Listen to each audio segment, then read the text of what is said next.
All right, today we're jumping into one of the most intense intellectual showdowns you'll ever come across.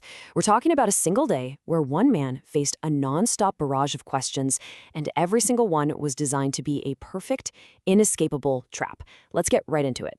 So here's the setup. Jesus is in Jerusalem. He's teaching, and his opponents, these are groups with some serious political and religious clout, have had enough. They've decided they're going to shut him down. And their weapon of choice? Questions. But these aren't honest questions. They're verbal traps. It's a full-on gauntlet. But, before they can even get a word in, Jesus kind of sets the stage himself. He tells a story, a parable, that really serves as a warning, almost like a preview of the whole confrontation that's about to happen. The story starts simply enough, right? A king's throwing a party, but it gets intense fast. The invited guests, the insiders, don't just say no, they get violent. So the king's response is just as extreme. He wipes them out and throws the doors open to literally everyone. But there's a catch at the end, a final judgment for someone who shows up but isn't ready. And he just leaves them with this final chilling line. You can imagine how tense the air is. He's just told this story about a king judging those who reject him. And right on cue, the first group of challengers steps up to the plate. So the first test is a political one, and it is an absolutely brilliant trap laid by two groups who, by the way, are normally bitter enemies. You've got the Pharisees, who hated Roman rule, and the Herodians, who were pro-Rome. The fact that they're teaming up tells you just how high the stakes are here. The question sounds so simple, doesn't it? But it is surgically precise. It's a political landmine, and they've just dared him to take a step. And you can see just what a bind he was in. Just look at the options. If he says yes, pay the tax, he's a traitor to his own people. He's siding with the enemy. But if he says no, don't pay it, the Herodians, who are standing right there, will have him arrested for treason against Rome. It's a total no-win situation. Checkmate. Or so they think. But he doesn't step on the landmine. He just completely reframes the whole debate.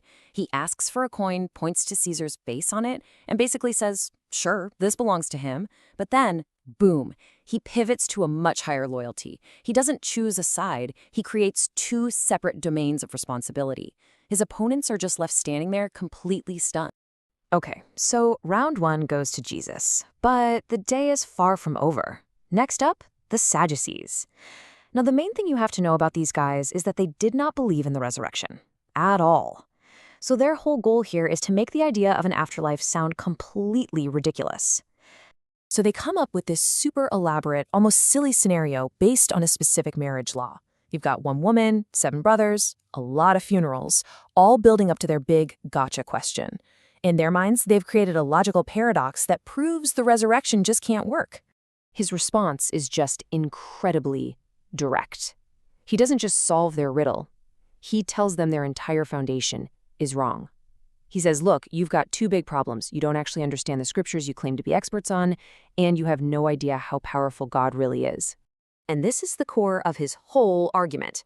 He quotes a passage they accept, where God says, I am the God of Abraham, Isaac, and Jacob, long after those men had died.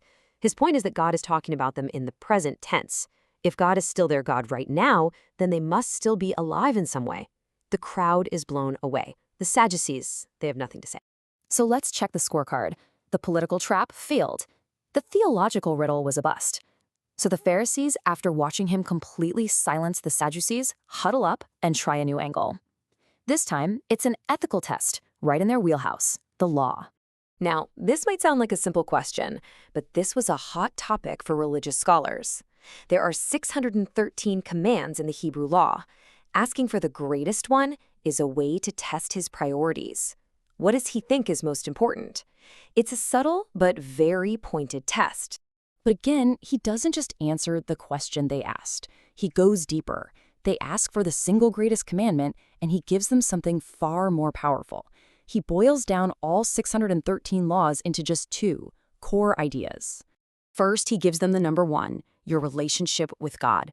But he immediately says there's a second that's just like it, your relationship with people.